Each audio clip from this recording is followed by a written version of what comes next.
Hey guys and girls, it's Ken and Olivia here from OK Portugal. Welcome to Portugal Farm Life. We're on our farm in Central Portugal. We're in the middle of a heat wave, and for the last 2 weeks we've seen temperatures of up to 43 degrees. So you're probably wondering who Olivia is. She's my sister and I haven't seen her in ages. Hey guys. Yeah, I actually arrived a few days ago. We're in the middle of the scorching heat wave. It's super hot today. So we're going to head down to the lake and cool down. I actually did try it out a few days ago, but I got busy. So fingers crossed, today we're going to try out something new. Yeah, I'm going to try and see if we can cycle around the whole thing. So hopefully Livy is not going to, pass out. Yeah. So the idea is we're going to cycle around the lake. It's about 20 kilometers and there's swimming spots every couple of minutes, and hopefully that's going to keep us cool enough. Yeah, so I actually, prior to the trip the other day, I hadn't cycled for about 10 years, and I found this really helpful. I've never ridden an electric bike before. It's pretty fantastic. Cool. Yeah, so, well, you've got about 20 kilometers to do on it, so let's see what happens. Let's go, Livs.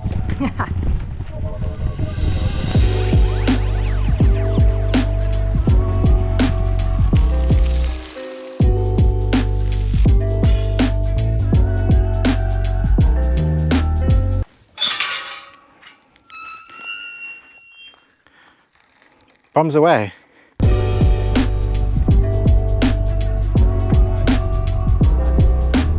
We have a really beautiful day today. Obviously, I've had a couple of years to acclimatize to, missioning around in 38 degrees. Livy has been used to being inside an air-conditioned building and stuff like that, so it's taken her a couple of days, and yeah, it's super hot.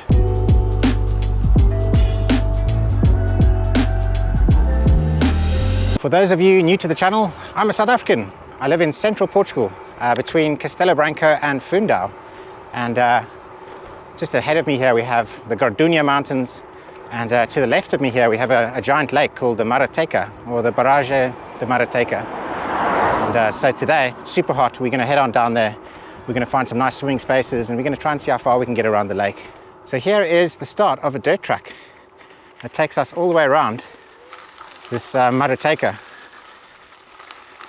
Now we're still quite far away from the water, so we've got a bit of a hot ride. Today is 38 degrees, which is a lot cooler than it's been, but it's still mega hot. I just wanted to show you something here. In the shade of this cork trees, there's like a little sheep farm. Check these guys out. And all of those sheep are sitting underneath the olive trees and keeping cool from the hot sun. So behind me over here is a bridge. It's a little bridge that basically goes over what I believe is the Rio Ocreza. And the Rio Ocreza, or the Ocreza River, that basically runs from here all the way up and up into the Gardunha Mountains. And I believe somewhere near the top of the mountain, it's a spring that comes out. That's the birth of this river. It comes all the way down here, all the way underneath this bridge, and all the way back in this direction to the Barrage de Marateca. From there it flows out of the Marateca, and it basically joins up with another river called the Tagus. And the Tagus River is a really big river that then runs all the way down to the coast. It goes through Lisbon and into the Atlantic Ocean. And at the moment you can see there's hardly any flow whatsoever. We are in extreme drought at the moment. When I come here in wintertime, it's actually the water's going all the way through here, covering all of this green area, and flows quite quickly. Whew, I'm boiling. Let's go and head for a swim. Yeah.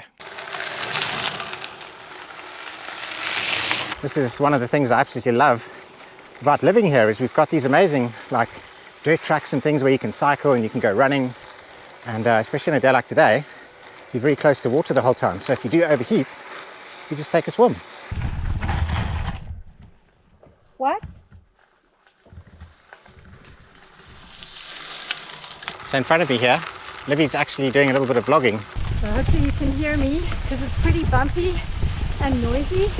But I just wanted to give a special shout out to my friend Monique, who's a huge fan, and I actually only found out about that the other day, but she's been watching for a long time. Love you!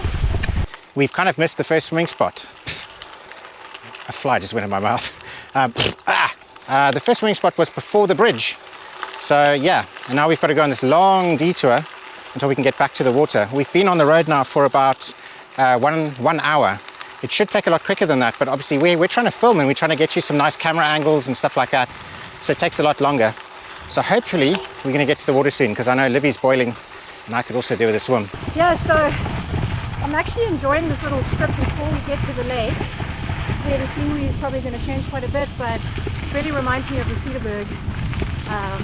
This beautiful area in the Western Cape. Is it in the Western Cape? Yeah. So in the Karoo, we've got a lot of trees and shrub, and it's very, very dry and very hot. Yeah, so beautiful here. Finally, we found the water. Let's go straight to it. I'm absolutely boiling.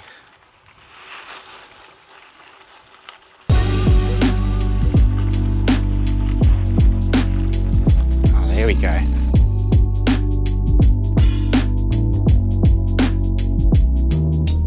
The water is so warm. Yeah. This is awesome. And there's cute little fishies everywhere. Yeah. I also almost stood on a bee, and I'm allergic. Yeah. Ken just pointed out, after I'd already got in the water, that there's all these little bees drinking on the shoreline, Yeah. and wasps and stuff. Yeah. Yeah, me and my 9 lives. Absolutely. And I love that it's like icy cool spots, Yeah. but that it was warm when I got in so that I didn't scream. Yeah. So are you going to get all of that hair in the water, or are you going to try and keep it above water? You know what? I know I'm going to crack by the end of this. Yeah. So you might as well do it now. You can blow dry it on the bicycle. You're going to look like the wild woman of Borneo by the end of the trip. Oh, you mean like how I looked this morning? Yeah. Right, I'm going under.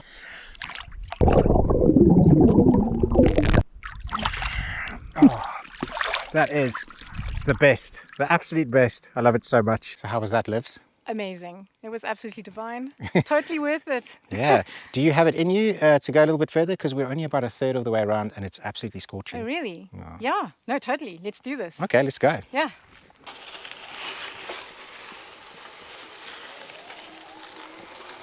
One of the best things about e-biking in hot weather is you don't really expend that much energy and you constantly have air blowing over you. So as long as you keep moving, you don't really feel the heat as much. But as soon as you stop, and especially if you stop in the sun, you start to sweat pretty quickly. So Livia and I haven't seen each other in a really long time. It's been about 6 years. The last time we saw each other was in South Africa at my mom's place. And we want to say a special shout out to Mom and Jim. Yes. We love you lots. We love you. Miss you. Yeah. I wish you were here. I know. Imagine if you could be here right now swimming with us. You would absolutely love it. Just like the Cedarburg, where we used to go on holiday every year. It's absolutely stunning. Yeah, so the reason why I haven't seen my brother in such a long time is, well, I mean, lockdowns, right? In fact, my original flight out here was supposed to be 2 weeks ago, but because of the chaos at Schiphol Airport, it got cancelled, so I had to rebook and ended up on a really long 20-hour flight. And I decided this time to just, you know, use carry-on. So it was actually pretty breezy in the end. A couple of weeks ago, I did a segment about the Marateca. There were a whole bunch of dead fish. There were even some dead birds and stuff like that. And we didn't actually know what had happened to the lake. I subsequently made another video where we found out information that apparently the water's been tested. It's totally fine and everything's great. But still, we see these signs. So this is basically saying, warning, advice against bathing. The reason is this is not identified bathing water. Now, I haven't seen this around this lake before. This is the first year. I wonder if it's linked to the fact that there were dead fish and dead birds. You know, according to the news reports, the Environment Agency has come and tested the water. They've tested it 6 times in 6 different places. I think they've tested it over 6 weeks in different places all around the dam. And apparently all of the normal, all of the readings were normal. So I'm not sure. I think maybe a bathing warning is something to do with the fact that there's no lifeguards or something like that. I really am not sure. But obviously we have been swimming in the water. And I'll let you know if we grow any more hands and feet and toes and things like that. We found another nice swimming spot over here. And there's a nice big white stalk. And while we've been here, we have seen, not at this spot, but at all the other spots, we've seen fish jumping out of the water. And So we know that the water is definitely in a much better condition now. So over here, we're really lucky to see this, but I've got the wrong camera out at the moment, so we're going to have to wait a little bit longer. This plane is called the Fireboss Air Tractor 80802. It's an American agricultural aircraft that's been adapted for aerial firefighting operations. It can land on water and scoop up 820 gallons or 3,100 liters in just 15 seconds into a fuselage-mounted tank. After collecting water and reaching a fire, it goes into a dive and releases all of its water directly onto the affected area. It has a range of up to 800 miles and can scoop and drop for over 3 hours on average before refueling. This means that a fleet of 3 Fireboss airplanes can deliver up to 42,000 US gallons per hour or 159,000 liters. And this makes it perfect for fighting rural fires right here in Portugal. So my sister's quite the adventurer. She was in America probably like 15 or 16 years ago, traveling around in a camper van or a motorhome with her then boyfriend at the time. And they went all over the place. She was working as a freelance web designer back then. Both Livy and I used to be web designers like many years ago. Those were the days. Yeah, those. So easy, you could just go anywhere you want with your laptop. Yeah, and they also paid a fortune in those days, and now it's like, you know, Yeah. you get paid nothing.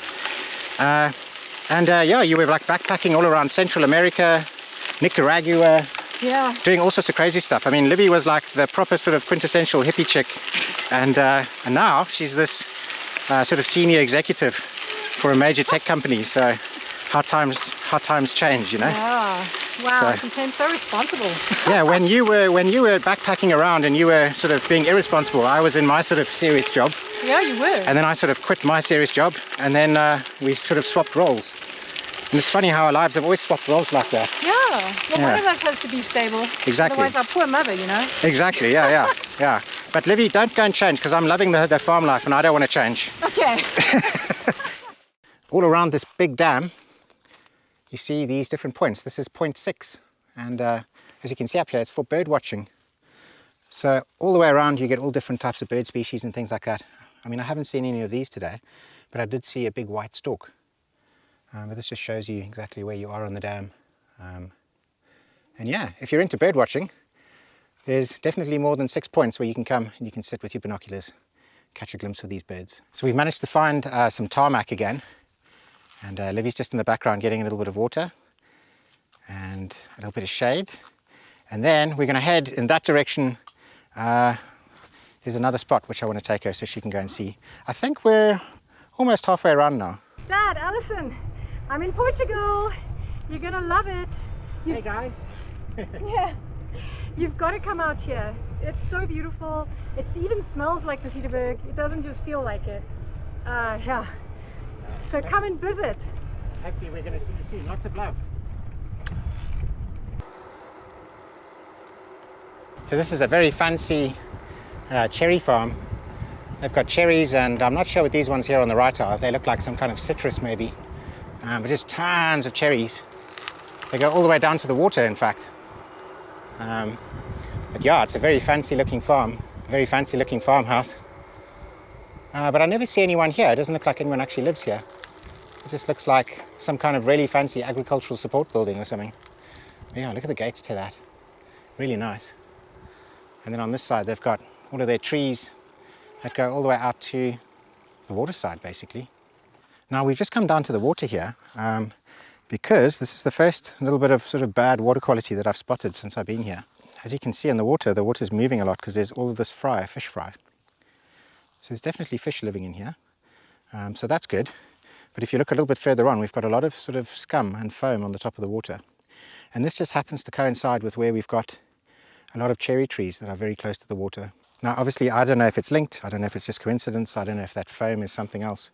But I just thought that I'd point it out because obviously there have been problems with the water here in this dam.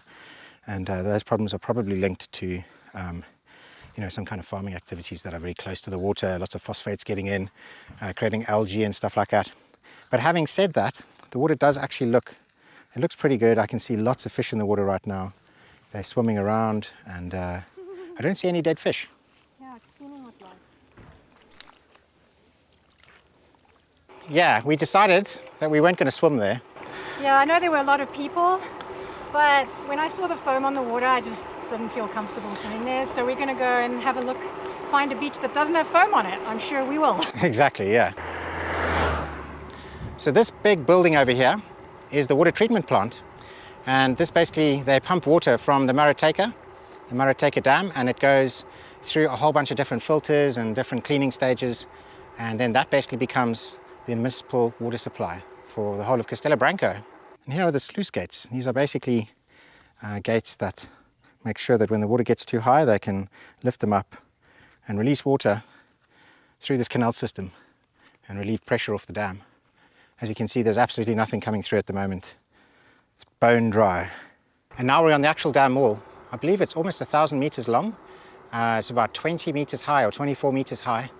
I've said all these stats before in the past, and this white building over here that's in the middle is the pump. So if you've been watching my channel for a while, you'll probably already know all this info.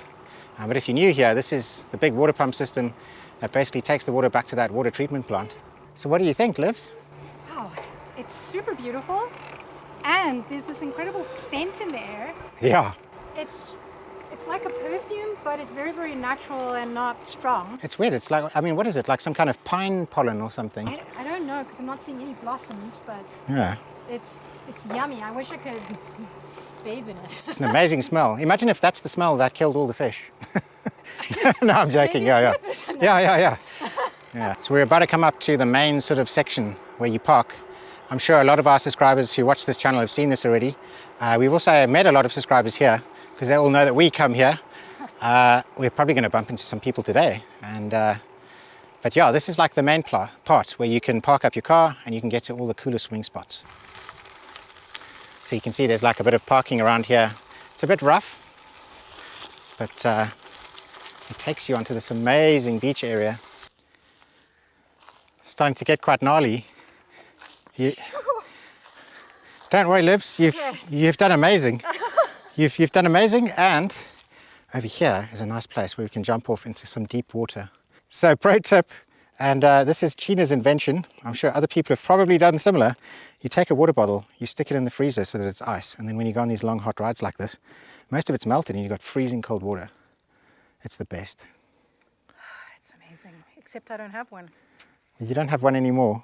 Yeah, because you drank it, right? No, there's two icy ones. No, you've got an icy one in there. Oh, thank God, because I thought I was going to run out of water. Look at that. Yes, this is what I want right now. My Perfection. water is so hot. The last time that I was here, I saw a water snake in the water. Obviously, a water snake. But yeah, I just wanted to say that water snakes here are completely harmless. So please don't be scared of them.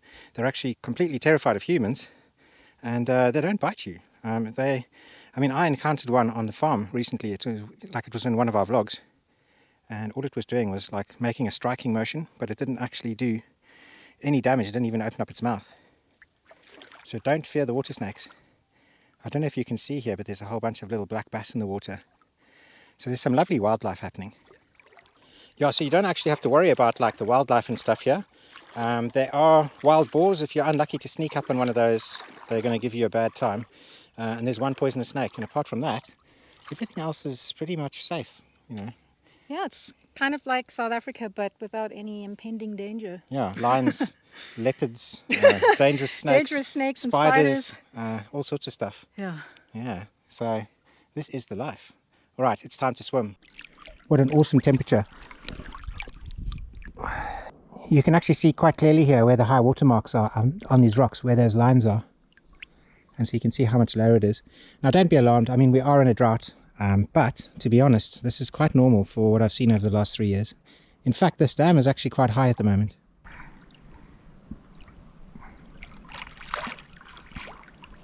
Wait. My thing is falling down and kind of pulling on my head. Livy, you're always so difficult. Don't be difficult. I'm so difficult. Being difficult. Yeah. Which way are we going to spin? We're going to spin whichever way. Really? We are, and now we are spinning. It turns out that we're spinning the way that you decided. Exactly. Exactly right. That's the way it should be. Can you hear that airplane coming over? Oh, I wonder if it's gonna... It probably will. Yeah, it feels like it is. Yeah, there it is. Look. Well, let's see if we can... This is the Canadair Heavy Amphibious Aerial Firefighting Plane. It was designed in the 1960s and developed to be a water bomber. It can be flown at very low speeds and in high wind gusting environments, typically found over forest fires. It can scoop up and hold over 5,000 litres of water, which is 1,400 gallons, and then it dumps that on top of forest fires. It's no longer in production, but there's a newer version of this aeroplane called the CL415, and this costs over 35 million euros. So quite impressive that something from the 1960s is pretty much one of the most effective firefighting planes in the world. That monster sound gave me the shivers. So Livy, when was the last time you went swimming? I don't know. Oh wait, in South Africa, February. In February, okay. Yeah. And where did you swim? In the sea? Yeah. Okay. Did you go to the Cedarburg or swim in a dam or? No, it was in Simonstown. Oh, okay. Okay, cool. And also with Dad in cool. Okay. just around Cape Town. Okay. There's such stunning beaches there. Yeah. Okay. And then before that? Oh, well, I guess in a swimming pool when I lived in LA. Okay. Yeah, no, because like when I lived in England, I don't think I swam for about like 10 years or something, and then I came here and all of a sudden I was swimming again, you know. I mean, obviously when I went on holiday to Thailand Really? or whatever, but yeah. Wow. Yeah. Yeah, I guess it's the same as getting on the bicycle, both just as dangerous, really. Yeah. We are gonna well, we decided that we're gonna leave. We don't want to leave, we want to stay in the water, but it's like 4:05 now. We're gonna get home about 4:30, and yeah, probably just get in the swimming pool at home, I'm not sure. It's been an action-packed day. I know a lot of you have already seen the Marateca quite a few times. This is one of my favorite places to go, and so this is the first place that I've taken my sister now that she's come here. Yeah, I absolutely loved it. I feel really spoiled. This was such a great idea, Ken. Yeah. Thank you. Sure, and make sure you check it out on Instagram and Facebook. We post a lot of different pictures, stories, video clips and stuff like that there. And if you want to help us to make these videos, help support our channel, go to patreon.com/OKPortugal. Become a Patreon member, and yeah, you get a whole bunch of bonus and exclusive content, and you can really help us that way. Yeah, next week we're going to be doing some more cool stuff. We're not going to be doing the Marateca, we're going to be doing something completely different, so make sure that you tune in, same time, same place, for another episode of Portugal Farm Life. Bye. Ciao.